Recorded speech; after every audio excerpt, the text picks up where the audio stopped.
Salut à tous et bienvenue sur ce nouveau tutoriel. Donc aujourd'hui, je vais vous apprendre à créer une petite animation sur, sur une illustration qu'on aura réalisée sous Illustrator. Donc on va passer par Illustrator pour l'illustration, comme je viens de le dire, puis ensuite on passera sur After Effects pour animer, et on exportera le GIF via Photoshop. Donc on va tout de suite s'y mettre. On va débuter sous Illustrator en créant ce petit téléphone en flat. Donc on va créer un nouveau document de 800 pixels de large ou 600 pixels de large. Pas de fond perdu, mode RGB 72 pixels par pouce. Vous pouvez mettre le format que vous voulez, mais sachez qu'il faudra utiliser le même format sur After Effects, ce sera beaucoup plus simple pour ensuite animer le tout. Donc moi je vais récupérer mon fond, je vais faire commande C, commande V. Sachez que si vous voulez la couleur de fond, c'est du 00 à 19A. Donc ce que je vais faire, je vais créer un nouveau rectangle de 800 pixels sur 600 pixels. Pas de contour. Je colle. Ah, j'ai pas copié la couleur. Hop, je copie ma couleur. Donc 00 à 19A. Donc je vais venir sur l'outil alignement, fenêtre, alignement. Et je vais aller sur aligner sur en bas à droite. Je vais mettre aligner sur le plan de travail. Et je vais cliquer sur les deux centres. Comme ça, il sera bien mis là et là. Je vais bloquer ce calcul-là. Bref. Donc je vais le bloquer après, une fois que j'aurai fait la base de mon téléphone. Donc je prends l'outil rectangle arrondi. Je vais faire 350 de haut, 250 de 200 pixels, je vais y arriver. 250 pixels de large sur 350 de haut, avec un rayon de 20 pixels.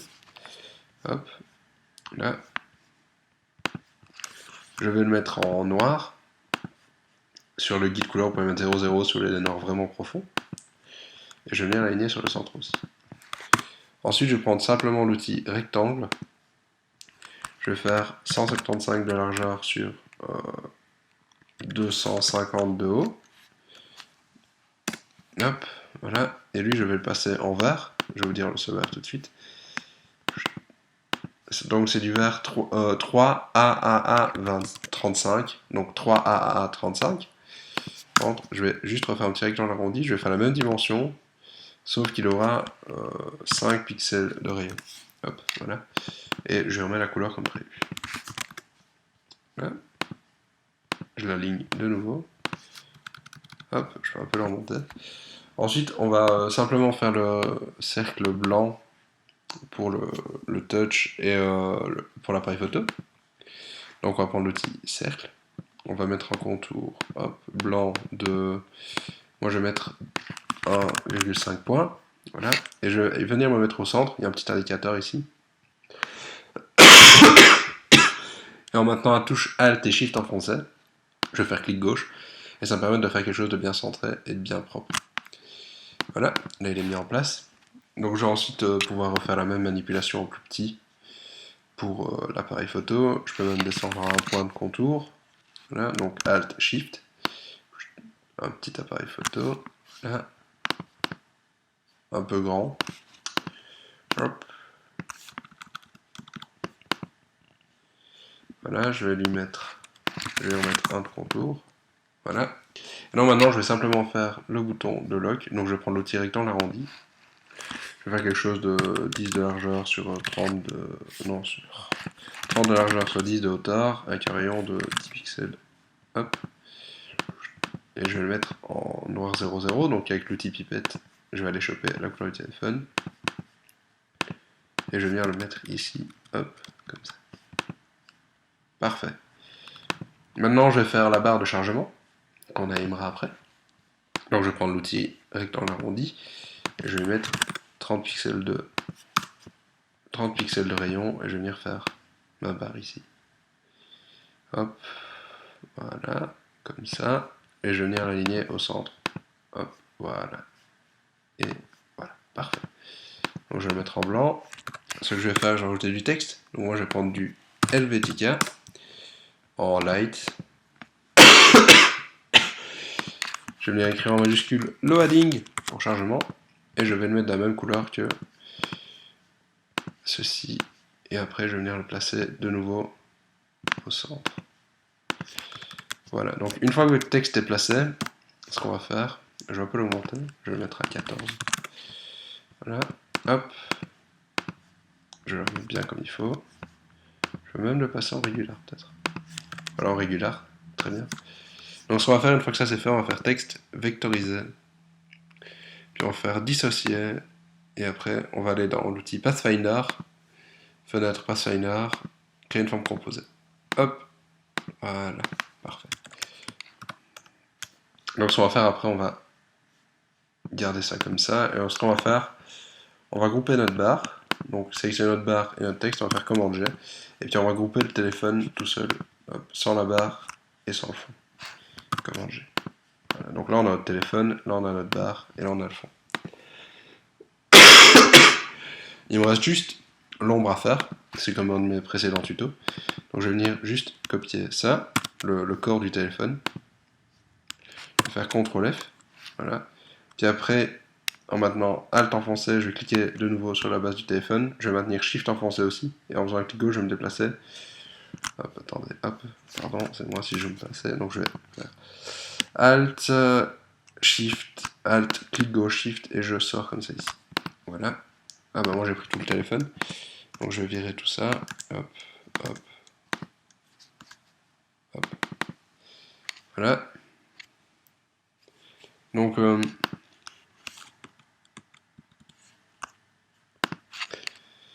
vais faire un copier-coller, je vais remettre à sa place, ça ira très bien. Hop, hop. Voilà, sauf que lui, je vais le passer derrière le téléphone. Voilà, j'ai sélectionné mes deux formes, donc la première est celle qui est sous le téléphone. Je vais ensuite faire objet dégradé de forme, option dégradé. Je vais mettre étape dans pas. Je vais mettre 200, ok. Objet dégradé de forme, créer. Donc vous obtenez ceci. Puis vous allez faire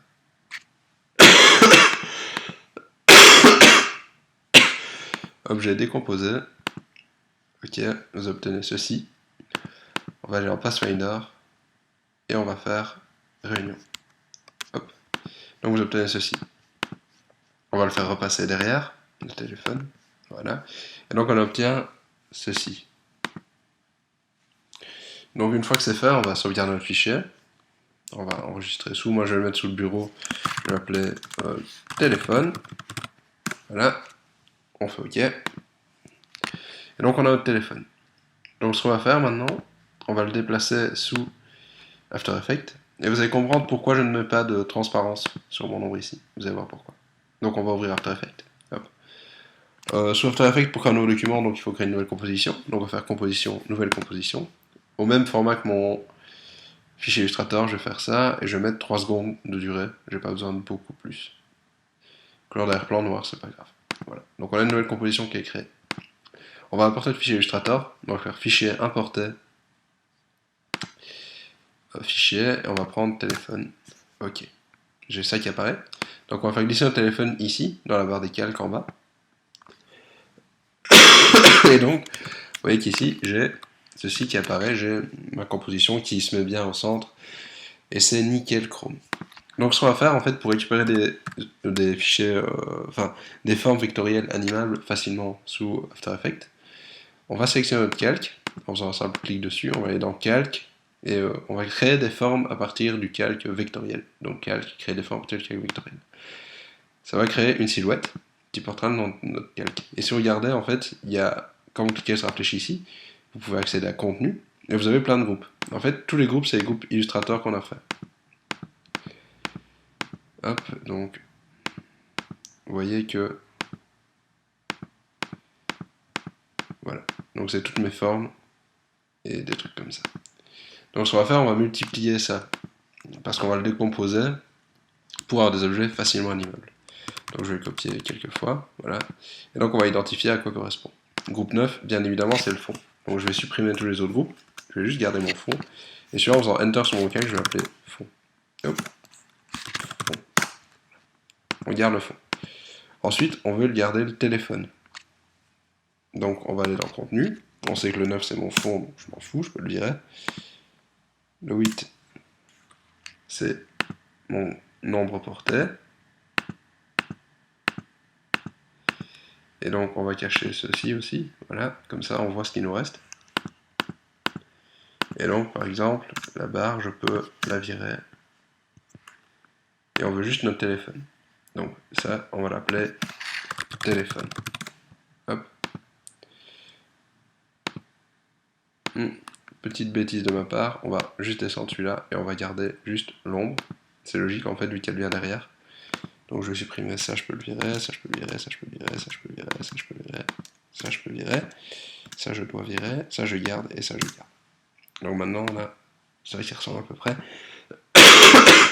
Maintenant on va garder juste le heading. Donc je vire tout ce qu'il y a en dessous. Hop. Voilà. Et donc là on obtient notre forme vectorielle comme en dessous. Sauf que tout est divisé en formes et ça va être bien plus facile à animer. Donc voilà, et je vais renommer ça ombre. Donc bien évidemment, on peut après régler l'opacité pour avoir l'ombre. Mais ce qu'on va faire, vu qu'on va animer, on va faire ça après. Donc le fond, on va pas y toucher, on peut le locker. Le téléphone vectoriel, je peux le virer. Ce qu'on va faire, on va animer la taille en fait du téléphone pour commencer. Donc en fait, on va faire S une fois que le calque est sélectionné, et on a le truc échelle qui apparaît. Donc S c'est size en anglais, donc ça va pas être l'outil échelle. Et donc ce qu'on va faire à 0 secondes, on va cliquer sur le petit chronomètre, et on va lui mettre 0%. Et ce qu'on va faire, on va aller à, je sais pas, 0,15. Voilà. Donc il y a 15 frames. Et on va lui dire qu'il sera à 15 frames, on va dire qu'il sera à 110%. Et donc à 17 frames, il sera à 100%. Et si vous avez bien activé le petit chronomètre, il va automatiquement faire des interpolations. Donc si vous regardez maintenant, hop, vous faites une prévisualisation RAM. Et hop.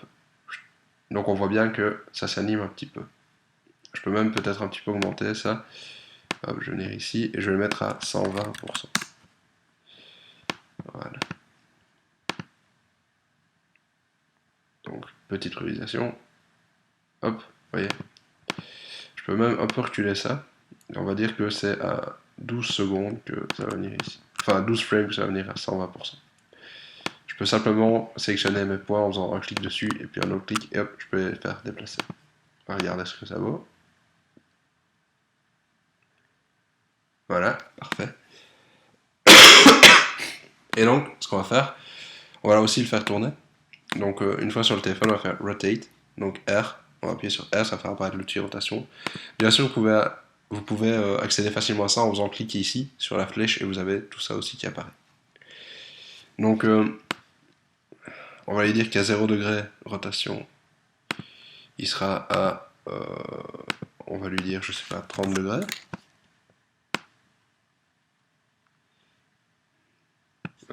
Même moins 30 degrés, je pense, ce sera mieux. Moins 30 degrés, voilà. Et donc là-bas, il arrivera à 0 degré. On va voir ce que ça vaut.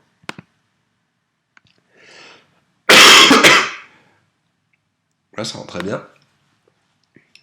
Excusez-moi, je vais faire le truc le moins glamour de la Terre, j'en suis encore désolé.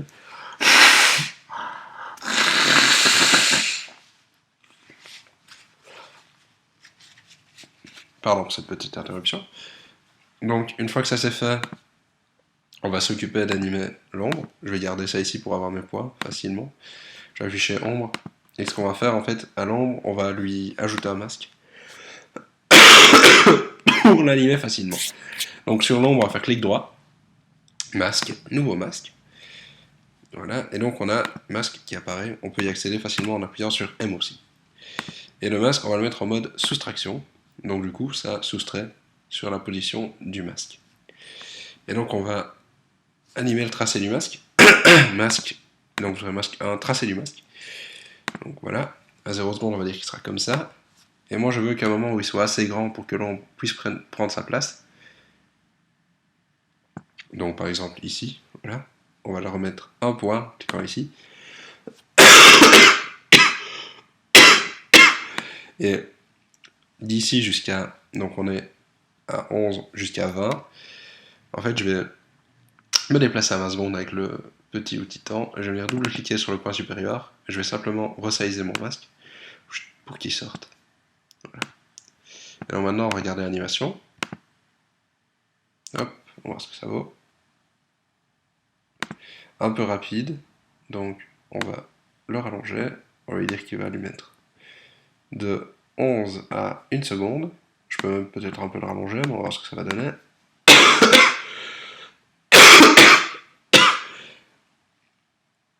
Là, peut-être encore un tout petit peu rapide, donc on va aller 1 seconde 5. Hop, là.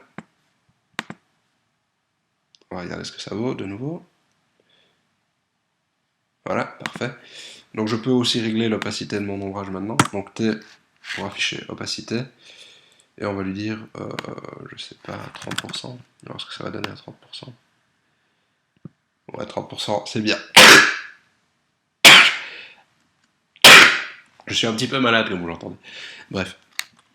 Donc, une fois que mon ombre est animé, on va pouvoir passer à l'animation du loading. Il ne sera pas plus compliqué que ça. Donc, ce qu'on va faire, lui aussi, on va lui ajouter un masque. Donc, clic droit, nouveau masque. Voilà, donc on a un masque. Et ce qu'on va faire, en fait, une fois que notre téléphone est en place et que notre ombre aussi, ici, et ben, on va animer notre masque. Donc voilà, on va attendre un peu, on va se même déplacer à 1 seconde 2, 1 seconde 3, voilà. Et donc on va faire M pour afficher le masque, tracer du masque. On va déjà le mettre en soustraction de base. Et puis on va activer le tracé du masque. Et on va dire qu'à partir de là, donc à 1 seconde 2, il sera comme ça.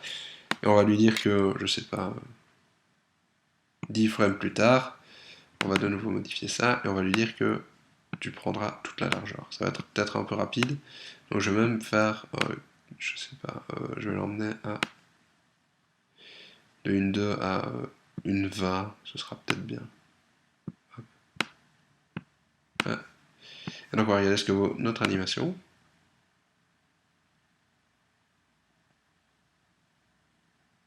Je vois que mon masque est un petit peu déconne un petit peu. Donc ce que je vais faire, pour être sûr et certain que il est bien nickel, je vais faire ça et je vais faire ça. Là. Et ce sera parfait. Voilà. Donc on va regarder une dernière fois à quoi ça ressemble. Hop. Un petit peu rapide peut-être. C'est un peu rapide, donc je vais encore l'allonger. Voilà. On va regarder. Encore un peu rapide à mon goût. On va l'allonger de nouveau. Voilà, et ce qu'on va faire,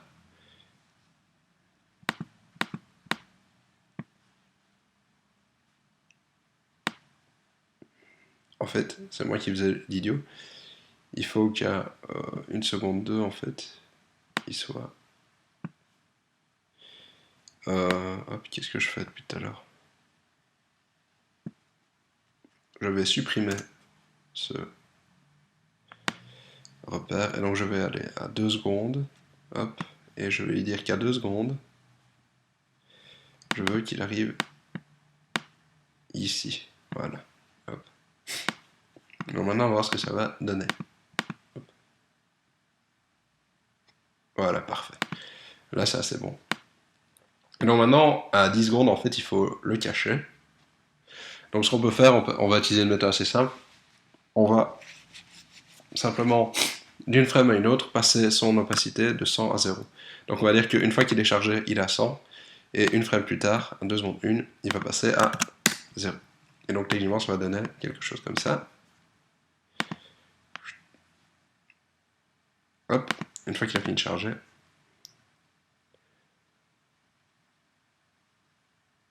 Hop, voilà. On peut même lui laisser 2 frames pour disparaître. 2-3 frames, histoire que ce soit pas trop brusque. Non plus. Voilà, parfait. Peut-être un peu rapide encore. Non, c'est bien, c'est bien. Donc là, une fois qu'il est à 0, ce qu'on va faire, on va rajouter un texte. J'ai oublié de le rajouter sous Illustrator, mais on peut très bien le rajouter sous After Effects.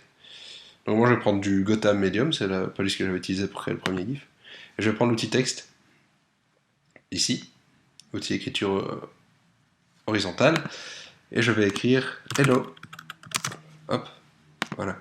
Et il y a des outils pour centrer aussi sous After Effects. Donc fenêtre, aligné, hop, aligner le calque sur la composition, et je vais prendre ici et ici. Et je vais un peu le décaler. Voilà. Et hop, il sera aligné sur votre composition si vous avez tout bien fait aussi, si tout est centré chez vous. Ou après, vous pouvez le placer où vous voulez.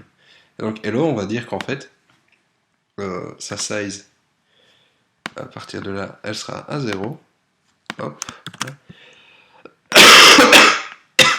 On va dire qu'au moment où le padding disparaît, hop, donc, le padding, opacité, voilà, on va dire qu'à partir de ce moment-là, eh ben, sa size, elle sera à 0 là, et ben, quelques secondes, quelques frames plus tard, on va la mettre à 100%.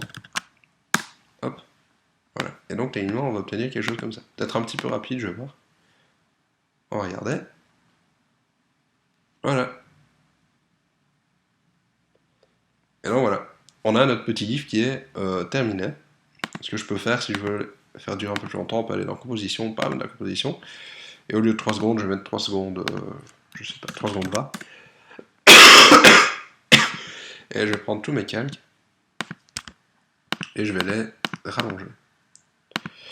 Oui, si tu veux bloquer, ça ne fonctionne pas. Et je vais les rallonger. Donc, hop, voilà, parfait. Voilà. Donc, ce qu'on va faire maintenant, vu qu'on a notre animation et qu'on en est content, on va simplement venir et on va aller dans fil d'attente de rendu, qui sera ici à gauche, prendre la composition et on la fait glisser ici. Ce qu'on va faire en fait dans paramètres de rendu, on va déjà définir un endroit, donc c'est destination. Moi je vais créer un nouveau dossier et je vais l'appeler rendu. Créer. Voilà. Donc on va lui dire qu'il va enregistrer dans rendu, avec composition 1. Après module de sortie, ce qu'on va faire, on va aller dans format et on va lui dire séquence PNG. Hop, séquence PNG, RGB, million de couleurs, et on change rien du tout. Hop, on fait OK. Donc là, en fait, automatiquement, After Effects va nous générer un nom d'image sous forme de séquence. Donc ça, composition 1, numéro de l'image. Donc rendu optimal, on touche pas. Et donc on peut lancer le rendu. Ça va faire un petit rendu, c'est assez vite, c'est des images, c'est du vectoriel, ça va assez vite. Hop. Il fait un petit bruit quand c'est terminé. Et donc maintenant, on va aller sur le bureau, et je vais aller voir dans mon dossier rendu. Et en fait, je vois qu'il m'a sorti plein d'images. Et si on regarde, hop, ça nous anime le tout sans souci. Donc ce qu'on va faire, de là, on va ouvrir Photoshop. Et on va faire Fichier, Ouvrir, simplement. On va aller dans notre dossier rendu. On va prendre la première image, et on va cocher Séquence d'images, Ouvrir. Automatiquement, Photoshop va nous demander la fréquence. Nous, on a fait du 25 images secondes, donc on veut du 25 images secondes. On fait OK. Et donc, automatiquement, il va nous gérer un groupe vidéo. Et en fait, pour sortir ça, ce qui va être tout simple pour sortir en GIF, on va faire Fichier, Enregistrer pour le web. On va mettre le format GIF. On va pas changer paramètre, 256, machin, enfin ça va être le GIF de base, avec un pourcentage de 100% pour la qualité au plus proche, là, on va pas toucher. Donc on va faire enregistrer, moi je vais l'appeler mon GIF, .gif, enregistrer, et on fait Enter, enfin moi j'ai fait Enter, et normalement, quand on va sur le bureau, et ben mon GIF, il est enregistré. Et vous avez votre GIF. Voilà, donc j'espère que vous avez tout bien compris. N'hésitez pas à me poser des questions. Désolé, j'ai peut-être été un peu flou parfois, je suis un peu malade, donc j'ai pas toute ma tête. Mais j'espère que ce GIF, oui, bien sûr. J'espère que cette vidéo aura été utile pour vous. J'espère qu'elle vous aura plu. N'hésitez pas à la commenter, à la partager, à me faire des remarques, à partager les créations que vous avez fait à partir de ce tuto. N'hésitez pas. Je vous dis à très bientôt pour un nouveau tutoriel. J'aimerais bien me lancer sur un petit tuto pour vous apprendre un peu de web design, responsive web, etc. Donc j'espère que ça vous intéressera. Je vous dis à très bientôt. Salut à tous.